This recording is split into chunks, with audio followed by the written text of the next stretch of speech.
They didn't look back when they pushed her from the wagon. One sharp, final shove from a hand that had once served her supper. She landed hard on the frozen ground, the air punched from her lungs, her arms instinctively cradling the swell of her belly. The wagon wheels groaned, biting into the frost, and then rolled on without her. They didn't even slow down. The last voice she heard wasn't a shout. It was a cold, sharp whisper carried on the wind, meant to be the last thing she ever heard. It was her sister-in-law, Martha. "That child's a curse," she'd hissed, "just like her." The baby inside her kicked, a frantic, angry little thump against her ribs, as if it heard, as if it were protesting the verdict, as if reminding her that she wasn't entirely alone. But she was. The deep ruts of the wagon tracks, the last sign of the world that had discarded her, were already filling with a delicate, cruel lace of frost. The world was erasing them. Abigail crawled, dragging herself toward a fallen log. Every muscle in her back screamed in a chorus of agony. One of her boots was torn clean through, the leather gaping. The other was gone entirely, lost in the fall, leaving her stockinged foot to the mercy of the biting earth. She had no coat, just a thin, ragged blanket they'd tossed after her, and the broken crutch her husband had used, now strapped to her arm with a piece of twine. A pathetic inheritance. She knew what they meant by wolves. It was never just about the four-legged kind that haunted the edges of the trail.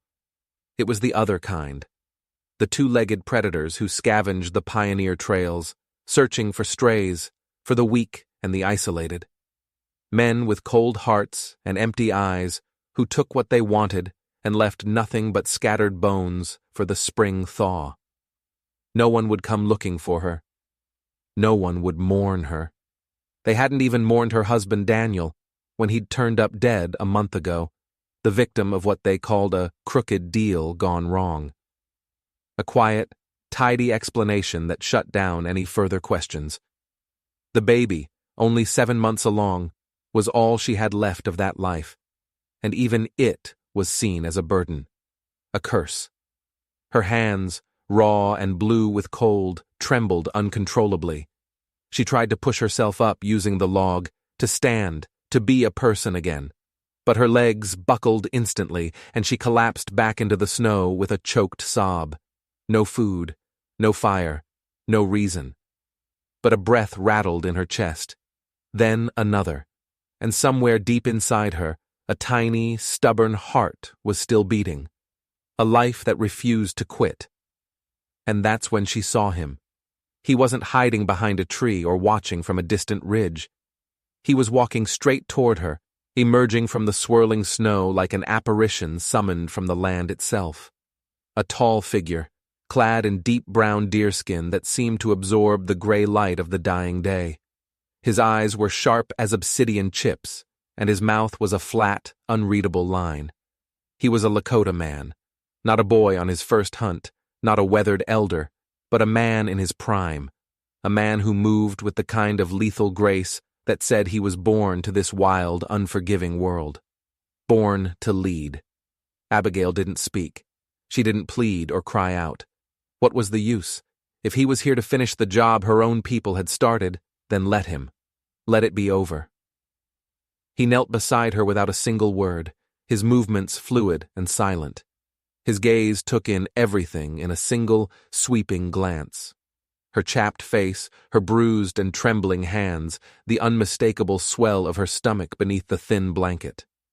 Then he spoke, his voice low and clear, cutting through the winter air. "You will not die in the way they chose for you." She blinked, the words taking a moment to register through the haze of pain and cold. Why would you care?" she whispered, her voice a raw croak. He looked directly into her eyes, and for the first time, she saw something other than stoic indifference. It was a flicker of something ancient and fierce. "Because I do not leave queens in the dirt," he said. And without asking for permission, without a moment of hesitation, he scooped her up into his arms. He lifted her as if she weighed nothing, as if she already belonged to something far greater than betrayal and abandonment. She didn't even know his name, but the raw, coiled strength in his arms told her everything she needed to know. She had just been claimed by something far more dangerous and far more merciful than the wolves. He didn't ask her questions. He didn't offer a horse or wait for her to agree. He simply carried her. Through thickets of barren trees that clawed at his deerskin jacket, across the hard, frozen earth, and over fallen logs she could barely see in the haze of her own pain. He moved as if he had already made a decision for both of them, and he would not let the world, or her, change it. A part of Abigail, the part that had fought for every scrap of dignity in her life, screamed that she should struggle. She should kick and demand to be put down. But this wasn't the kind of man who took what wasn't offered. He didn't radiate menace. He radiated a profound calm, a certainty that demanded trust without using force. And so the tired, broken but still burning part of her let go. She sagged against his chest, the rhythmic beat of his heart a steady drum against her ear, and let the darkness claim the edges of her vision. The cabin wasn't what she expected. It wasn't a temporary hunting camp or a traditional teepee. This was a structure built to last, a small fortress against the wilderness. The logs were thick and perfectly sealed with daubing, and stretched hides were tacked tightly over any remaining gaps. A steady plume of white smoke rose from a stone chimney, a clear sign that the fire within had never been allowed to die. He pushed the heavy wooden door open with his shoulder, the scent of wood smoke and dried herbs washing over her. He stepped inside and laid her down on a thick, wide bed of soft furs. The warmth soaked into her chilled bones before she even realized she was shaking violently, her body finally succumbing to the shock. He moved about the single room with silent efficiency. He stoked the fire, which flared to life, casting dancing shadows on the log walls. He added chunks of dried meat to a pot of water already simmering over the flames. He poured her a cup of cool, clean water from a bucket and then wrapped a second, heavier blanket over her shivering form. All of it without speaking a single word. "Why are you doing this?" she finally asked, her voice hoarse and raw. "You don't know me." He turned to look at her then, his dark eyes seeming to pin her to the bed of furs. "I know what was done to you." "That doesn't make me your responsibility," she argued, a flash of her old defiance returning. "No," he agreed, his voice even. "But it makes you a soul someone gave up on. I don't do that." She stared up at the ceiling, at the way the firelight played across the rough-hewn beams. Her chest rose and fell with shallow, uneven breaths. "They said I was too much, too angry, too pregnant, too loud." "That's not too much," he said, his tone flat and absolute. "That's a woman with something left to fight for." She swallowed hard against the lump forming in her throat. Her voice cracked as she whispered, "And what if I didn't want to live anymore?" He leaned closer then, his shadow falling over her. His voice dropped, losing its calm and taking on the sharp edge of tempered steel. "I didn't carry you through wolf trails to ask if you wanted to live. I carried you to show you that you already chose to." Her eyes filled with hot tears before she could stop them. She turned her face away, ashamed of the weakness, ashamed of the sudden, overwhelming wave of emotion. He didn't offer a soft word of comfort. He didn't pat her hand or try to soothe her. He just sat on a stool nearby, close enough that she could hear the slow, even rhythm of his breathing. Unshaken. "What's your name?" she whispered into the furs, not looking at him. "Chaza," he said, "and yours is Abigail." It wasn't a question. "Then sleep, Abigail," he said, his voice returning to its calm cadence. "When you wake, you will be warm. And then we'll talk about what comes next." And for the first time in weeks, maybe months, she did. She slept. Because in his powerful silence, in his steady, capable hands, she sensed something far stronger than simple kindness. It was belief. She awoke with a start, sitting upright before Chaza had even stirred the morning fire. Her back ached with a deep, throbbing rhythm, and her thighs were sore from the cold and the fall. But it wasn't pain that had woken her. It was the strange, unfamiliar weight of dignity returning to her bones. Abigail looked around the cabin in the clear morning light. It was meticulously clean, organized, and lived in. Tools hung neatly from wooden pegs. Furs were stacked in clean piles. There were no chains here, no watchful eyes waiting to judge or shame her. There was only warmth, the smell of food, and one man who hadn't touched her once without clear and obvious need. But as her eyes scanned the room, they snagged on something. Tucked away on a small shelf near the hearth, almost hidden in the shadows, was a small, intricately carved wooden bird. It was worn smooth, as if held by small hands for many years. Next to it, folded with impossible care, was a woman's shawl, woven with colors too vibrant for this gray landscape. A chill, entirely different from the one she'd felt in the snow, traced its way down her spine. Was he already with someone? Was there a wife? A child? Had he brought her here to be a servant? A replacement? The questions swirled, and the fragile trust she had started to feel began to fracture. When Chaza returned with a bucket of fresh water from the stream, she was already on her feet, leaning heavily on her makeshift crutch, her jaw set. "You shouldn't be standing yet," he said, his voice calm, but with a note of warning. "It hurts less today," she lied, her eyes flicking towards the shelf. He noticed the direction of her gaze but said nothing. He just watched her, his expression unreadable. She reached for the pot of stew simmering over the fire and tried to ladle some into a wooden bowl. Her hands shook from weakness and a new, unsettling anger. He moved forward to help, his large hand reaching for the ladle. She turned on him sharply. "No!" The single word, hard as a flung stone, stopped him mid-step. He froze, his hand hovering in the air between them.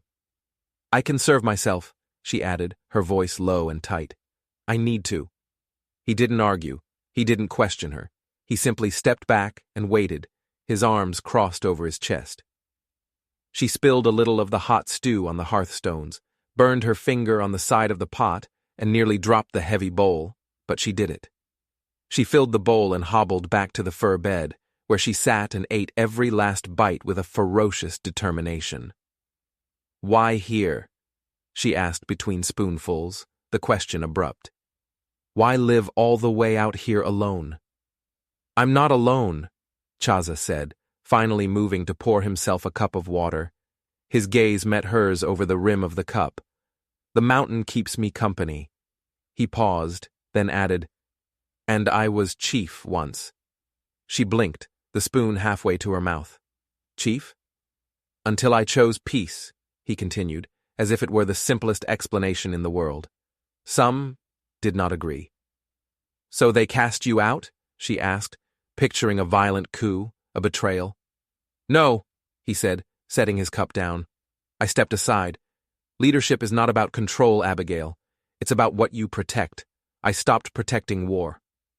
She stared at him, really seeing him for the first time. Not as a rescuer, but as a man of immense, quiet power who had willingly walked away from it. "And now you protect women thrown to the wolves?" "Only the ones who say no and mean it," he replied, his eyes once again flicking toward the shelf with the shawl and the toy. A new, terrifying thought bloomed in her mind. Had there been others before her? Was this his purpose now? To collect the broken women the world threw away? Was that shawl a remnant of a woman who hadn't survived? "Is that supposed to scare me?" she asked, her voice trembling slightly. "No," he said, his gaze returning to her, sharp and intense. "It's supposed to show you that your no has value here." That silenced her. She had never been in a place where her no mattered, not with her husband, who had been kind but dismissive, not with his family, who saw her as property, not with the town that locked its doors and drew its curtains when she walked past, pregnant and widowed. She stared into the fire, the heat on her face doing nothing to warm the sudden chill inside her. He was a good man, a strong man, but he was a man with secrets, and she was beginning to suspect she was just a small part of a much larger and perhaps much more tragic story.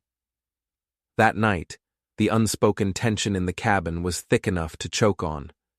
The shawl and the carved bird sat on their shelf like silent judges. Abigail couldn't bring herself to ask about them, and Chaza offered no explanation. It was a wall of silence between them, and she didn't know how to breach it.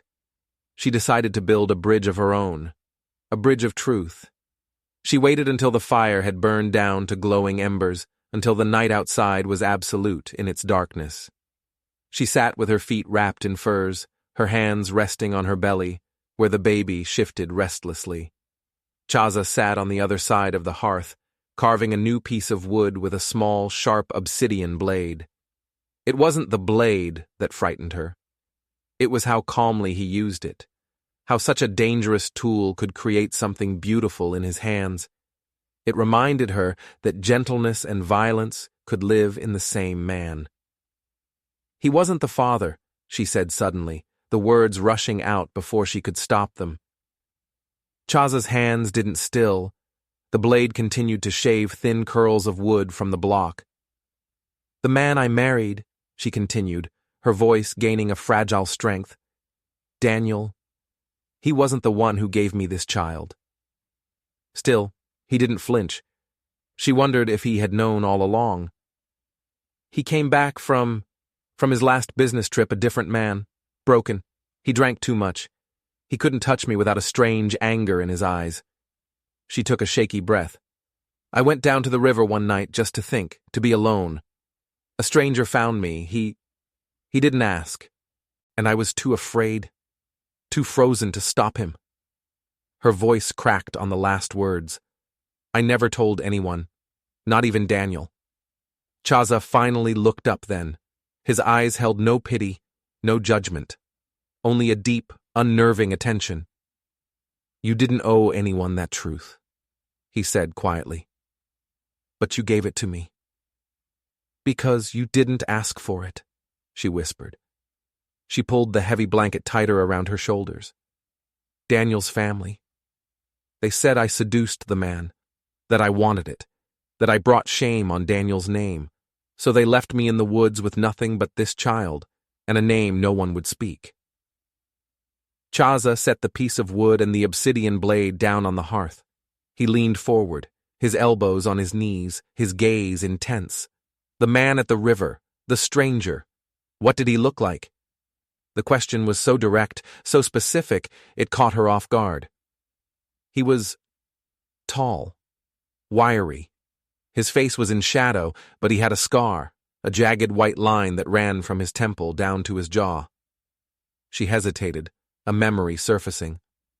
And he smelled of whiskey and something else, something bitter, like sagebrush after a fire. Chaza's face, which had been a mask of calm control, suddenly went rigid.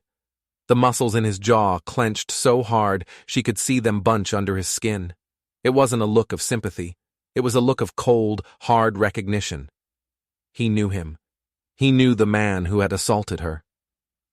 This man, Chaza said, his voice a low, dangerous growl that seemed to vibrate through the floorboards. Did he have a brand on his wrist? A black sun? Abigail's blood ran cold. She hadn't seen a brand, but the way Chaza said it, with such chilling certainty, made her stomach clench with fear. Who was this man? And how, in this vast, empty wilderness, could his path have possibly crossed with Chaza's? I don't know, she stammered. I didn't see. Chaza stood up, pacing the small space in front of the fire like a caged wolf. He wasn't looking at her anymore. He was looking at something far away, something in his past. His name is Cato, Chaza said. The name spat from his lips like poison. And he is no stranger to these lands, or to me. He stopped pacing and turned to face her, his eyes burning with an intensity that made her shrink back. "He was once my brother," he said, the words heavy with a history of pain. "Not by blood, but by bond. We fought together. We led together. But his heart was always filled with shadows. He took pleasure in cruelty. He saw strength only in domination." He gestured vaguely toward the door. "The reason I stepped aside as chief, the reason I am here, is because of him. I argued for his exile after he committed an act of unforgivable violence against one of our own. The council was divided. Some still saw him as a great warrior. They saw his cruelty as strength. I could not lead a people who would not cast out a demon from their midst. So I left. I chose peace over a war amongst my own family." The pieces began to click into place, forming a picture far more terrifying than she could have imagined. This wasn't a random rescue. Her assault wasn't a random act of violence. She had stumbled into the middle of an old, bitter war between two brothers. The child in her belly, the child she thought was a product of a random, monstrous act, was now tied to the very man who had given her sanctuary. It was a living, breathing reminder of the man Chaza had failed to stop. "So you know him," she whispered, her mind reeling. "Know him?" Chaza let out a short, harsh laugh devoid of any humor. "I am the reason he still breathes. I showed him mercy once, when I should have shown him justice." He looked at her, his expression grim, "And his cruelty found its way to you." Suddenly, the shawl and the carved bird on the shelf took on a new, horrifying significance. "The woman," she began, her voice barely a whisper. "The shawl. The toy." Chaza's face tightened, a deep pain flickering in his eyes. "My sister," he said, his voice thick with grief.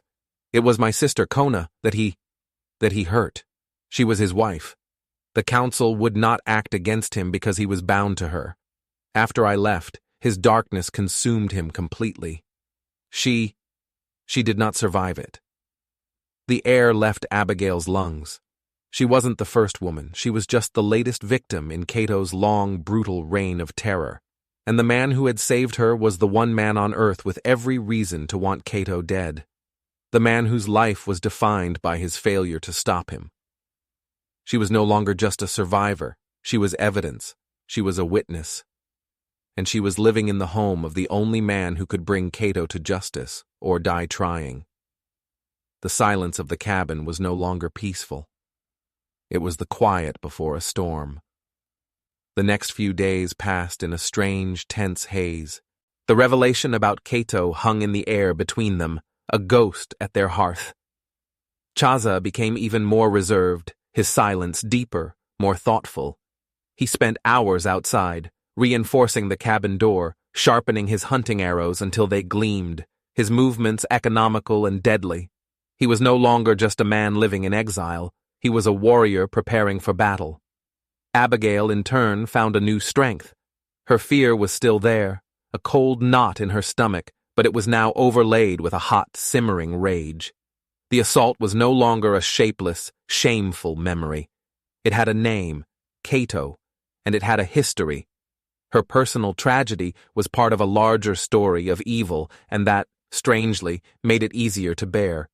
It wasn't just about her, it was about justice, for her, for Kona. Then, one afternoon, she heard it, a sound that didn't belong to the forest, the low, familiar rattle of a wooden wagon and the creak of iron axles that needed grease. Abigail froze in the doorway of the cabin, her hand flying to her belly. Her crutch was clutched tight in her other hand, the wood digging into her palm. When Chaza stepped out of the trees beside her, his bow already strung with a dark, menacing arrow, she didn't need to explain. He saw the terror in her eyes. Something was coming that didn't belong. The wagon pulled into the clearing, a ghost resurrected from her past. It was them. Her husband's sister, Martha, holding the reins with her bony, grasping hands. And their cousin, a thin, weaselly man named Elias, whose eyes darted around the clearing, taking in the cabin, the smoke from the chimney, and Chaza. "Don't!" she said to Chaza before he could raise his bow, her voice low and firm. "Let me!" They stopped the wagon a dozen paces from the cabin. Martha's face was a mask of pinched piety. "We heard you were alive," she said, as if commenting on the weather. "And that disappoints you?" Abigail shot back, her voice colder than the winter wind. "We didn't mean for it to go like that," Elias muttered, not looking at her, his eyes fixed on Chaza with a mixture of fear and contempt. "No," Abigail snapped, taking a shaky step forward away from the safety of the cabin. "You meant exactly that. You just didn't expect me to walk back out of the woods." Elias finally looked at her, his thin lips curling into a sneer. "You live in here now? With him?" Chaza stood silent and unmoving as a statue, the arrow still nocked, his presence a silent, deadly promise. "We came for the child," Martha said, her voice sharp and demanding. Abigail laughed, a harsh, ugly sound. "No, you came because you're terrified of what people in town will say when they find out you left a pregnant widow to die in the snow. You came for your own reputation." "It's not right," Martha muttered, her eyes flicking to Abigail's belly. "You, raising a good Christian baby with an Indian savage." "A Christian baby?" Abigail said, her voice dripping with scorn. "You don't know the first thing about this child." But as she said it, a different thought struck her. Why now? Why come all this way? It wasn't just about appearances. They wanted something. "Daniel wouldn't have wanted this," Elias whined. "You know what Daniel wanted?" Abigail's voice rose, trembling with fury. "He wanted to live, but he got mixed up in something, didn't he? That crooked deal was more than just a card game gone wrong." Martha and Elias exchanged a panicked look, a flicker of guilt, of fear. Abigail pressed her advantage, a sudden, brilliant suspicion dawning on her. "He found something, didn't he? Out here. Something valuable. That's why you were so quick to get rid of me. You thought I knew where it was." The silence that followed was her answer. It was a thick, guilty silence that confirmed everything. "The gold," Abigail whispered, the word tasting like ash in her mouth. Daniel hadn't been on a simple business trip. He'd been prospecting. "You don't want the child. You want the map. You think Daniel told me where he made his strike." Elias's hand instinctively went to the rifle resting at his hip. "The boy is Daniel's heir. The claim belongs to family." "This savage," Abigail said, taking another step forward, placing herself squarely between them and Chaza, "carried me when you wouldn't. He warmed my bones while you sat in your warm wagon and talked about curses. He gave me shelter and food while you left me for the wolves. He is more of a father to this child already than anyone in your bloodline could ever hope to be." Her voice broke, but she didn't stop. "And I am the woman you can't break anymore." Elias's fingers tightened on the rifle. Chaza didn't move, but the tension in his shoulders was palpable. He was a coiled spring, ready to unleash hell. Abigail stared straight into Elias's weak, watery eyes. "You lift that rifle," she hissed, her voice dropping to a deadly whisper, "and you will see how a queen defends her child, with teeth sharpened by every single lie you ever told me." The silence stretched, thin and taut. A bird called from a distant tree. Elias's bravado crumbled. He slowly lowered his hand from the rifle.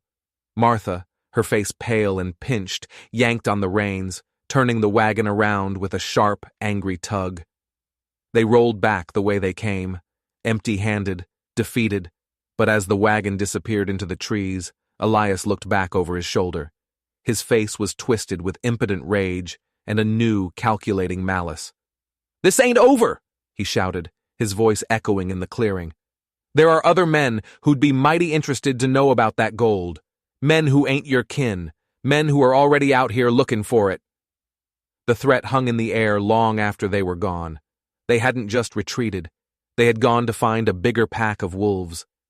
and Abigail knew, with a certainty that chilled her to the bone, exactly who they would find. They were going to lead Cato right to her door. The peace of the cabin was shattered. The clearing no longer felt like a sanctuary. It felt like the calm at the center of a gathering storm. Chaza worked with a feverish, silent intensity. He wasn't just reinforcing the door anymore. He was barring the single window with a heavy wooden plank, creating a stockpile of firewood inside the cabin, and checking the tension on his bowstring obsessively. He was preparing for a siege. Abigail worked alongside him, her fear a constant metallic taste in her mouth. She sorted dried herbs, not for cooking, but for poultices and wound dressings. She filled every container with fresh water. They moved around each other in a silent, grim dance of preparation. The unspoken truth was that this cabin was no longer just a home, it was a battlefield, and they were impossibly outnumbered. Their intimacy deepened in that shared, desperate silence. There were no soft words, no gentle touches. Their bond was forged in the grim reality of their situation. They were partners, not in love, but in a war for their very lives. That night, as a brutal wind howled outside, it began. It started not with a dramatic cry, but with a sharp, sudden intake of breath that stole her voice. A band of fire tightened around her lower back, a heat that spread down into her spine and her thighs. Abigail gripped the edge of the fur bed, her knuckles turning white, her breath coming in shallow, ragged gasps. "Chaza!" she gasped, the name a pained exhalation. He was there before she could cry out again, dropping to his knees beside her, his hands steady and sure. "It's time," she whispered, the words barely escaping her lips. "It's too soon. The baby's coming early." A wave of panic washed over her. Not now. Not when death was riding towards them on the wind. As if summoned by her fear, a dark stain of blood began to blossom on the light-colored furs beneath her. She saw it. He saw it. But he didn't flinch. He simply rolled back the heavy blankets, supported her back with a firm hand, and looked her dead in the eyes. His face was calm, resolute, a rock in the swirling chaos of her pain and fear. "This child is not dying tonight," he said, his voice an ironclad vow, "and neither are you." She let out a wild, pained laugh that sounded more like a sob. "You don't get to say that. You can't promise that." "I do," he said, his voice dropping, taking on that same calm, absolute tone he'd used when he first found her. "Because I was born to fight storms like this." The next wave of pain hit her, and she screamed, a raw, primal sound that was swallowed by the howling of the wind outside. He didn't try to shush her. He didn't hold her down. He pressed a cool, wet cloth to her burning forehead and leaned in close, his voice a steady anchor in the hurricane of agony. "Let it out, Abigail," he whispered. "Every sound, every curse. You are not breaking. You are delivering." Hours bled into one another, a blur of firelight, sweat, and unrelenting fury. Her body shook, her teeth chattered, and her voice broke from screaming. There was so much blood. The metallic smell of it filled the small cabin. "I can't do this," she wept, her strength completely gone, her body a battlefield of torment. "I can't." "Yes, you can," he said, his voice never wavering, his hands never shaking. "Because you already are."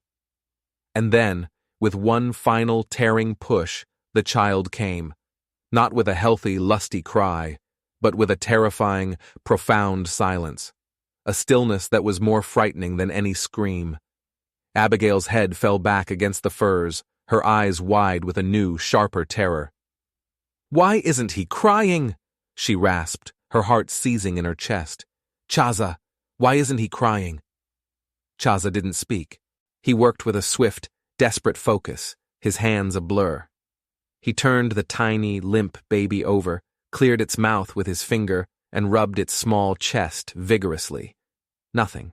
Not a twitch. Not a sound. Then he did something that stunned her. He lifted the tiny baby to his own lips and breathed into the child's mouth. a gentle puff of warm air, the breath of a warrior from lungs that had howled at the sky in grief and whispered promises in the dark. "Come on," he murmured to the child, his voice thick with a desperate plea. "You belong to a mother who walked out of death. You will fight." One beat of silence. Two. The world seemed to stop, and then it came. A cry. Thin, high, and shaky, but it was a cry. A sound that sliced through the tension in the cabin and filled it with life. Abigail sobbed, tears of pain and relief streaming down her face. Chaza quickly wrapped the baby in a soft, clean hide and laid him on her chest. "He's so small," she whispered, her hand hovering over his tiny, perfect back. But he was alive. "He is strong," Chaza said, his voice rough with emotion. "Like his mother." As she held her son, her gaze fell upon his tiny foot, and she saw it. On his heel, there was a small, faint birthmark, a perfect, pale crescent moon. Her heart stopped. The air in her lungs turned to ice. She had seen that mark before, not on the stranger at the river. She would have remembered. She had seen it on her husband, Daniel. Daniel had that exact same birthmark on his heel. It was impossible. The doctor had told them. Daniel couldn't have children. He had told her, his face a mask of sorrow, that he was the reason their bed was empty. He had wept. He had held her and told her it was his failing, his curse. It had all been a lie. Her mind reeled, trying to make sense of the impossible. Daniel had lied about not being able to have children. Why? And if this baby was his, then who was the man at the river? The man with the scar? Cato? She looked from the birthmark on her son's heel to Chaza's grim face. The truth, she realized, was far more monstrous than she had ever imagined. The lines of her life, of Daniel's life, of Cato's and Chaza's, were all tangled together in a knot of horrifying deceit. And her tiny, newborn son was at the very center of it all. The world outside the cabin had gone quiet. The wind had died down. But Abigail knew it was a deceptive calm. The real storm hadn't even hit them yet. "Chaza," she said, her voice a hollow whisper that barely carried across the room. He was cleaning the blood from the furs, his back to her, but he went still at the sound of her voice. She took a shaky breath. "The baby," she began, her eyes fixed on the tiny crescent moon on her son's heel. "He has a mark. A birthmark." Chaza turned slowly, his face etched with exhaustion and a deep, weary sorrow. He said nothing, waiting for her to continue. "It's a crescent moon. On his heel," she said, her voice trembling. "My husband, Daniel. He had the same mark, the exact same mark." Chaza's expression didn't change, but a new understanding dawned in his eyes. He walked over to the bed and looked down at the tiny foot, then back at Abigail's pale, shocked face. The pieces were falling into place for him, too, horrible, jagged pieces of a puzzle neither of them had wanted to solve. "He told me he couldn't have children," she whispered, tears welling in her eyes. "He said it was his fault we were childless. He lied to me, Chaza. For years, he lied." "Why?" It was a question she asked of the universe, of the smoking embers in the hearth. Chaza's voice was low and grim when he finally spoke. "Perhaps he was not the man you thought he was, Abigail." He looked toward the door, as if he could see the ghosts of the past gathering outside. "You said the man at the river was Cato. You described his scar. But what if he wasn't alone that night?" Abigail stared at him, not understanding. "Cato did not work alone," Chaza continued, his voice heavy. "After his exile, he fell in with other outcasts, scavengers, men with no honor. He had one partner in particular he trusted, a white man, a man who was clever with words and quick with a gun, a man who went by many names, who helped him scout the trails and find opportunities. A cold, sickening dread washed over Abigail as she began to understand where his words were leading. The crooked deal gone wrong, she breathed, the phrase tasting like poison. The gold. Yes, Chaza said, his gaze locking with hers. The gold. A strike big enough to make two men rich for life, or one man, if his partner were to have an unfortunate accident. The full, monstrous truth crashed down on her with the force of a physical blow. Daniel, her kind, gentle, barren husband. He wasn't the victim of a crooked deal. He was a partner in it. He and Cato. They were the wolves, the two-legged predators who preyed on the weak, who robbed and cheated their way across the territory. Her entire marriage, her entire life with him, had been a lie. The night at the river, she whispered, her throat tight with horror. The assault. It wasn't random. No, Chaza said, his voice filled with a terrible certainty. Cato knew exactly who you were. Daniel betrayed him. He must have tried to take all the gold for himself, and Cato killed him for it. Then Cato came for you, not for passion, for revenge, to hurt Daniel's memory, to put his own claim on what he believed was his, to ensure that Daniel's heir would also be his victim. The child in her arms, this tiny, innocent creature, was not the product of a random stranger's lust. He was the son of her husband, conceived in a final, desperate act before Daniel left to betray his partner. The assault by Cato had been a brutal, symbolic act of war, a message written on her body. She had been left in the snow by one family and hunted by another, all for a fortune in gold she never even knew existed. Her grief for her husband curdled into a bitter, burning rage. He hadn't just lied to her.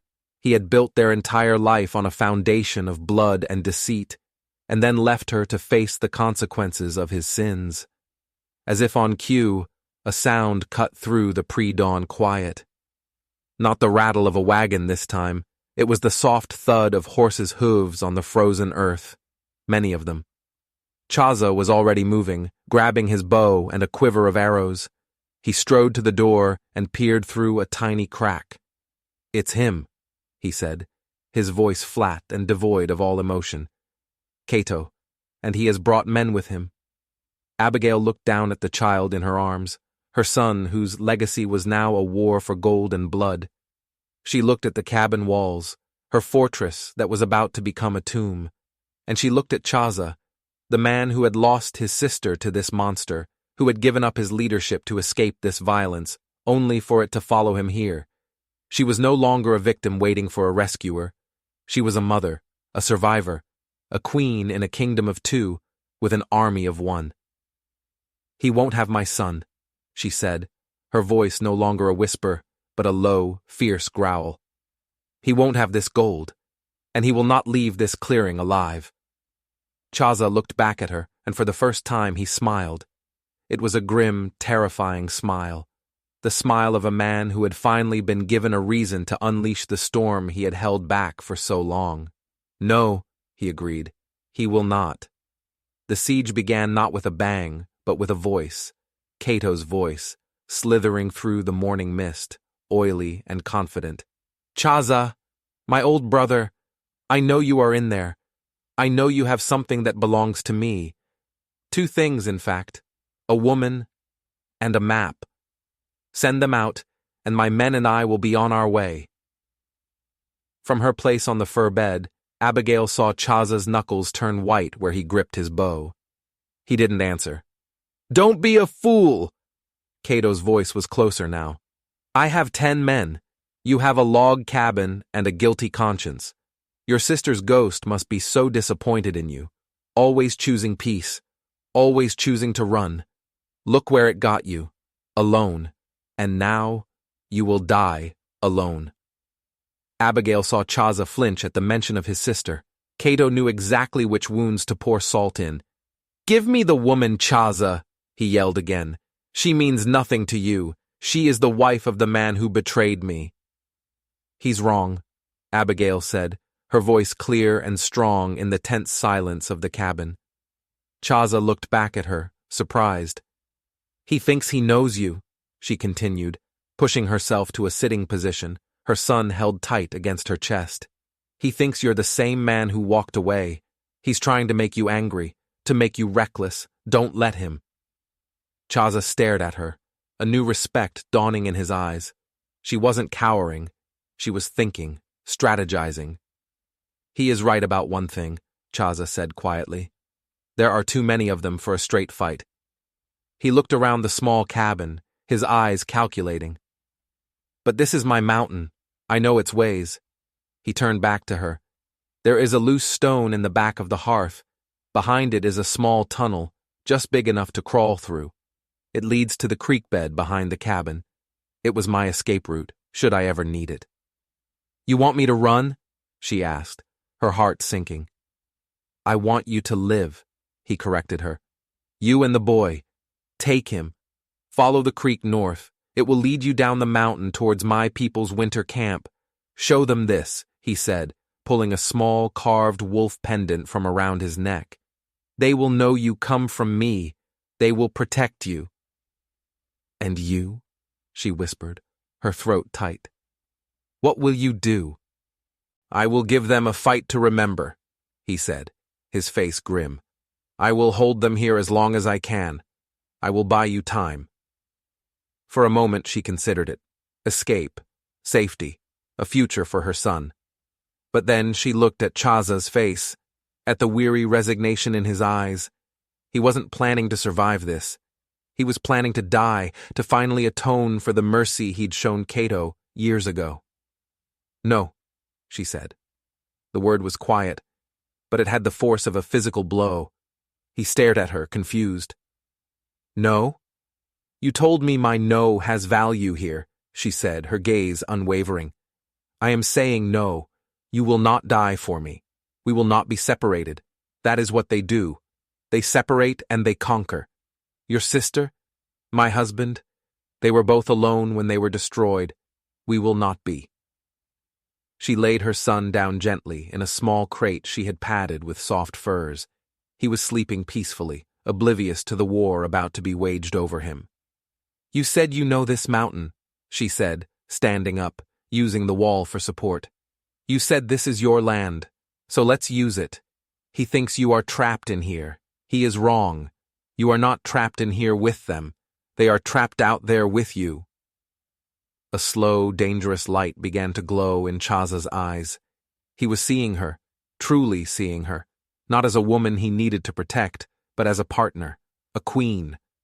The first arrow flew from a place they didn't expect, not from the barred window or the door, but from a tiny, newly made hole in the chinking between two logs at the back of the cabin. It struck one of Cato's men in the shoulder with a sickening thud. He screamed and fell from his horse. Chaos erupted. He's in the back, someone yelled. As two more men wheeled their horses around, another arrow flew, this time from the side of the cabin, striking a second man in the leg. Cato was screaming orders, his voice raw with fury. Spread out! Surround the cabin! He can't be everywhere at once. But Chaza was. He moved like a phantom inside the dark cabin, firing from a dozen different small openings he had prepared, never giving them a clear target, making his single bow sound like three. While he held their attention, Abigail was at the hearth. She wasn't crawling into the tunnel to escape. She was pushing a burning log into the opening. The tunnel acted as a flue, sucking the smoke and channeling it, not into the cabin, but out the other end, which emerged from the creek bed right behind the rocks, where two of Cato's men were taking cover. Thick, choking smoke began to billow out around them. They stumbled out, coughing and blinded, their eyes streaming. They were easy targets. Chaza's bow sang twice, and the two men fell without a sound. Cato roared in frustration. Burn it! Burn the whole cabin down! One of the men, holding a torch, ran toward the front wall. But Abigail was ready. She had poured a bucket of water mixed with animal fat, a slippery, greasy concoction, all along the ground beneath the front wall. The man hit the slick patch at a dead run. His feet went out from under him, and he landed hard, the torch flying from his hand and extinguishing in the damp earth. Before he could get up, The heavy cabin door swung open. Chaza stood there, a war club in his hand, his face a mask of cold fury. The man didn't even have time to scream. The fight devolved into a brutal close-quarters battle. Chaza moved with a speed and ferocity that was terrifying to behold. He was no longer the peaceful man in exile. He was a chief defending his land, his home. Abigail, meanwhile, was not idle.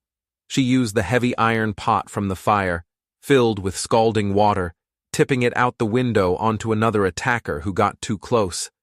His screams were horrifying. It was chaos. It was blood and fury. But it was working. They had whittled Cato's force down to just 3 men, plus Cato himself. But they were cornered now, angry and desperate. The final confrontation happened in the clearing. Cato, his face contorted in a mask of rage, finally faced Chaza. "You should have stayed gone," Cato screamed, lunging at him with a long hunting knife. Their fight was a whirlwind of brutal, intimate violence. It wasn't a battle of warriors. It was the final, bloody argument between 2 brothers. While they fought, the remaining men tried to storm the cabin. But Abigail was there. She brandished the broken, jagged shard of her crutch like a spear, her face wild, her eyes burning with a protective fire. "Come on, then!" she shrieked, a mad Valkyrie defending her lair. "Come and meet the mother of Daniel's son." The mention of Daniel's name gave them pause. Greed warred with fear on their faces. It was the opening Chaza needed. He disarmed Cato, sending his knife flying into the dirt. He brought his war club down not on Cato's head, but on his knee. The crunch of bone was sickening. Cato screamed and collapsed. Chaza stood over him, his chest heaving, his body bruised and bleeding. He raised the club for the final blow. Justice for his sister, for Abigail, for all of it. No. The voice was Abigail's. She stood in the doorway, her makeshift spear held steady. The other men had frozen, their fight gone. Chaza looked at her, confused, his face a storm of grief and rage. "Don't kill him," she said, her voice shaking but firm. "Death is too easy for him. He needs to face justice. Your people's justice. Let him live with his shame. Let him live with his defeat." Chaza looked down at the pathetic, whimpering man at his feet. He looked at the bodies of the dead scattered across the clearing. And he looked at Abigail, standing proud and fierce in the doorway of their home. He lowered the war club. He had not only won the battle, he had won back his soul. The journey down the mountain was a strange procession. Chaza led the way, his face grim but clear. Behind him walked the 3 captured outlaws, their hands bound, their faces a mixture of fear and disbelief. Then came Abigail, riding one of the captured horses, her son, Kangi, tucked safely against her chest. Bringing up the rear, tied to a saddle and slumped in disgrace, was Cato, his shattered knee a throbbing monument to his defeat. When they arrived at the Lakota winter camp, a hush fell over the entire village. People emerged from their lodges, their eyes wide. They saw their former chief, a man who had chosen exile, returning not in shame, but as a victor. They saw the bound prisoners, including the notorious Cato, the ghost that had haunted their tribe for years. And they saw the pale woman on the horse, her expression fierce and unyielding, and the tiny baby in her arms. The elders gathered in a circle, their faces carved with the wisdom of 1,000 winters. Chaza walked into the center, pulling Abigail's horse gently alongside him. He did not hesitate. He did not apologize for his return. This woman, Abigail, was left to die by her own people. He began, his voice ringing with authority through the silent camp. She lived. A murmur went through the crowd. She was cast out and hunted, he continued, his voice rising. She rose. The silence was absolute now. She bore this child in a cabin under siege, in pain and in blood, alone but unbroken. He paused, letting his words sink in. He looked from the faces of the elders to the bound form of Cato. The man who hunted her is the same man who brought a shadow over this tribe. The shadow is now gone. I bring him to you for justice." He then looked at Abigail, his gaze softening. "This child," he said, his voice ringing with pride, "is her son. But he is mine, because she is mine." One of the oldest elders, a man named Gray Eagle, leaned forward, his dark eyes fixed on Chaza. "And who is she to you, Chaza? Why bring this fight, and this outsider, back to us?" Chaza turned and looked at Abigail. He wasn't looking at her as a protector, or a rescuer, or even a lover. He was looking at her as a man who had witnessed her in blood and bone, in the rawest, most primal space between death and new life. He was looking at his equal. "She is my queen," he said, the words simple, but filled with the weight of everything they had endured. "Not because I chose her from a place of power, but because she chose to stand when the entire world told her to kneel." Abigail's eyes burned with tears, but she did not look away. She sat straighter in the saddle, her chin held high, and held her son tighter. She didn't speak their language, but in that moment, she understood everything: the honor, the respect, the belonging. Gray Eagle nodded slowly, a deep understanding in his ancient eyes. "Then what is the child's name?" he asked. Chaza looked to Abigail. "You choose," he said, his voice soft, for her ears only. "You birthed him. You bled for him. You named our fight." She looked at the faces around her, the faces of Chaza's people, and felt no fear, only a sense of profound, hard-won peace. "Let his name be Kangi," she said, her voice clear and steady. "It means raven, for the dark wings of the past that watched over me when no one else did, and for the new morning we have found." And in the silence of the winter afternoon, the elders of the tribe bowed their heads, not to her bloodline, not to her skin, but to a strength that refused to die, to a queen who had crowned herself in fire and blood. That night, after the ceremonies had ended, after justice had been decided for Cato and his men, they returned to the cabin on the mountain. It was battered and scarred, a testament to the battle they had won. The baby, Kangi, slept bundled in the warmest, softest hides, a new wooden bird, freshly carved by one of the village elders, resting beside him. Abigail stood by the fire, barefoot on the wooden floor, her body aching, but her spirit soaring. She was steady. "You never asked me for anything," she said quietly. Chaza was seated by the hearth, cleaning his war club, his expression unreadable in the flickering light. He looked up. "I had no right to." She took a step closer, her bare feet silent on the floorboards. "You carried me when I wanted to die. You saw what no one else bothered to look for: my pain, my fight, my worth." Another step. "You never touched me without purpose. You never called me beautiful to earn my favor. You never called me broken, even when I was bleeding on your floor." The rhythmic motion of his hands on the club stilled. "You don't owe me anything, Abigail," he said, his voice low. "Not even this." "I know," she whispered. "That's why I'm offering it." She knelt beside him on the hearthstones. Her hand slid over his, taking the polishing cloth from his fingers. She set it aside, then reached up and touched his face, her palm resting against the rough stubble on his cheek. It was the first time she had initiated contact, the first time she had reached for him out of want, not need. "You called me queen in front of men who were never taught to bow," she said, her thumb stroking his cheekbone. "You gave my son a place in your world. You gave me a life that no one, not even I, believed was possible. I don't want to pay you back, Chaza. I want to build with you." He watched her for a long, silent moment, his dark eyes searching hers. Then he slowly raised his hand and cupped her cheek, his touch gentle, reverent, not claiming her, but steadying her.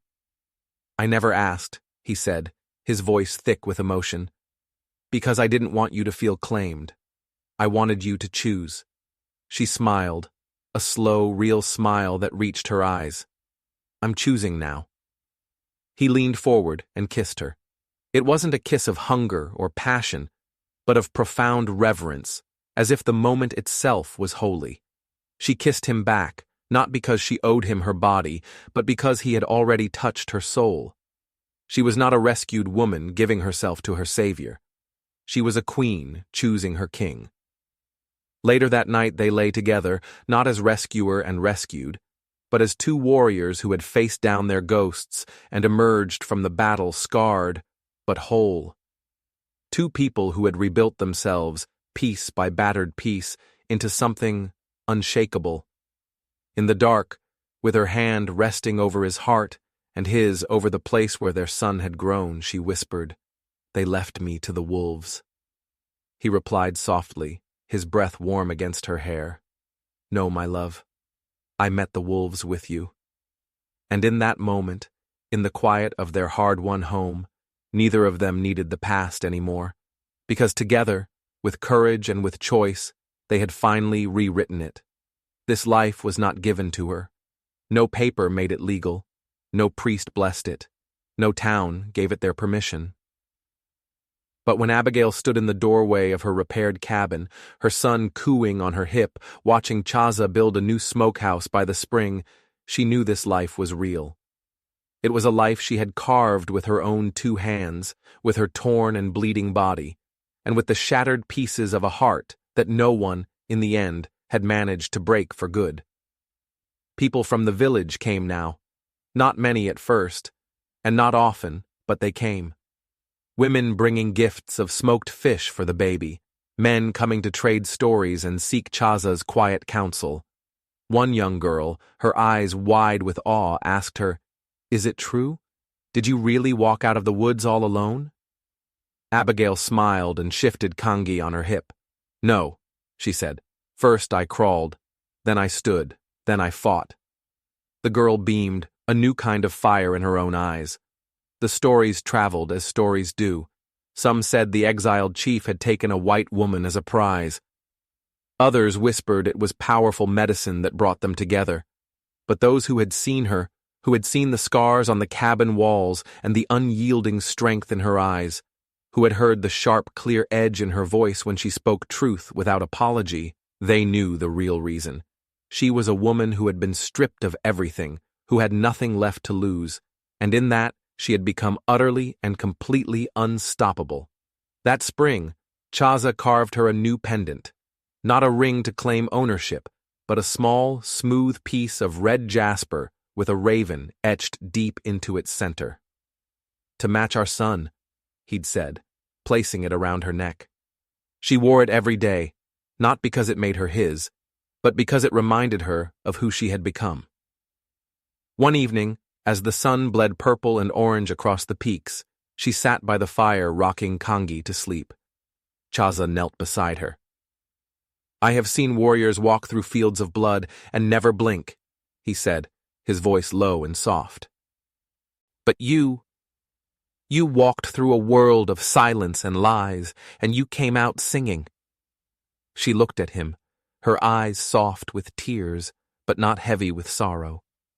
"And you," she whispered, "waited for me to find the words." "I only ever waited for you to know they were yours," he answered. She leaned her head against his shoulder, her son breathing peacefully between them, the fire glowing low and warm. She had not been given this life. She had claimed it. With every step, every scream, every choice, and every moment she refused to break. She would never again let anyone name her, except for the man who had seen her in the dirt and been the first to call her queen. If you were moved by Abigail's journey from being a victim to a warrior queen, don't forget to hit that like button and subscribe for more stories of resilience and justice, and let us know in the comments below. Who do you think the real wolves are in this story? The ones in the woods or the ones in the wagon? We'd love to hear your thoughts.